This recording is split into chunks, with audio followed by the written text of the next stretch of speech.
Hey everyone, this is Ms. Moffat from Across the Universe, and we're taking a look at the April Diamond previews for comics, manga, graphic novels, and other merch coming out in June-ish.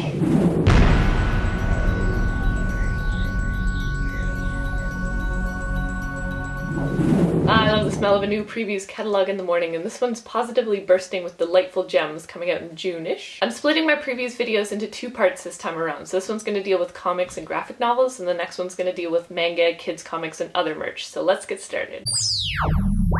First, we have Dark Days, The Forge, #1. DC's breaking out the big guns with this new generation-spanning series. Aquaman, The Flash, and more of DC's superheroes suspect Batman of hiding a secret that threatens the multiverse. But how does this all connect to Batman's origins? Like I said, DC's got solid backing on this title, including Scott Snyder, Jim Lee, John Romita Jr., and more, so you better believe readers are counting down to June 14th on this one. Next are the DC and Looney Tunes crossovers. This just looks fantastic for so many reasons, namely the Batman and Elmer Fudd crossover. Elmer Fudd plays an obsessive stalker to Batman. What more could you ask for? Then there's the Edge of Venom verse, #1. Marvel's planning a huge Venom event this year, and it all kicks off with Edge of Venom verse. X-23 collides with a cryogenic tube containing Venom as she's escaping the facility. Is she doomed to succumb to Venom? Something tells me the answer is yes, but we'll know for sure on June 28th. Also, it's Venom, and folks like their Venom. Then there's Peter Parker, Spectacular Spider-Man, #1. Peter Parker's back, and this one promises to be a back-to-basics lesson in heroics. I keep reading Friendly Neighborhood Spider-Man in the solicitations, and if that means young kids can buy Spider-Man, then yay! This one comes out on June 21st. Then there's Defenders, #1. Brian Michael Bendis will be taking us through this new version of the Defenders on June 14th. I know folks weren't too pleased with the Iron Fist series as a whole, but trust in Bendis. He knows what he's doing here. And this is a nice lead up to the Defenders series to boot. Then there's Crosswind, #1. This book marks Gail Simone's Image Comics debut. Crosswind is described as Freaky Friday meets Goodfellas, which admittedly intrigued me a fair bit. A Chicago-based hitman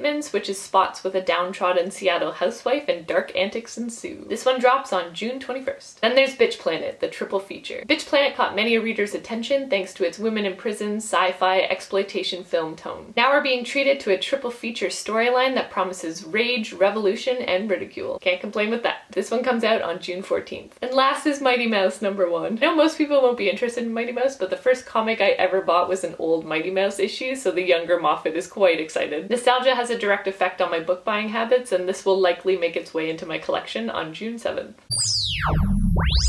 First up is Planetary, Volume 1, The New Cut. I read and loved Planetary, as most literary nerds with a soft spot for comics are wont to do. I've also left a link to my review below in case you're interested. I do own the first volume in the original trade paperback printing, but I might be the owner of 2 copies of this book come June 12th. Next is Batman and the Teenage Mutant Ninja Turtles, Volume 1. Before the DC superheroes crossed paths with the Looney Tunes characters, Batman had a brief run-in with the Teenage Mutant Ninja Turtles. The action starts when Batman's investigating a series of deadly raids that look like the handiwork of ninjas. The Foot Clan's crossed dimensions and wound up in Gotham City, and the Ninja Turtles are hot on their heels. We could not keep single issues of this miniseries in stock, so I'm looking forward to the trade coming out on June 19th. Doctor Who, A Brief History of Time Lords, the hardcover. Whovians, hold on to your sonic screwdrivers because this book sounds phenomenal. The Brief History of Time Lords is written as an academic text that young Time Lords would have read while studying at the Academy. This is a full-color history that pieces together the true story of Gallifrey from the many and contradictory accounts that survived the last great time war. If you don't have a TARDIS, then you best mark your calendars for June 7th. Then there's Hulk, Volume 1, Deconstructed. Jennifer Walters survived the Second Civil War. Barely. She's determined to move forward with her new life, but a quiet rage within threatens to turn her world upside down. So I love writer Mariko Tamaki, and I want to see how she handles a superhero storyline. I shall find out on June 12th. And then there's Petals. During a long, merciless winter, a small fox cub meets a tall, peculiar bird in a top hat. What follows is a deeply touching, silent story about friendship and selflessness, according to the solicitation. I wasn't sure if this book could be classed as a kid's book, but the cover looks gorgeous, and I'm equally impressed that the author is only 20 years old, and this is his second book. I'll just have to check it out on June 7th. And then there's Murder Ballads. So this book comes with an original soundtrack written in part by Dan Auerbach from the Black Keys. Honestly, I don't need to know anything else about this book in order to check it out on June 28th. Alright, so that's what's new and exciting for comics and graphic novels in the April previews catalog. Once I've posted part 2, I'll leave a link to the video below so you can check out what's new in manga, kids comics, and other merch too. As always, thank you for watching, and make sure to subscribe for more great videos from across the Litiverse. On that note, signing off.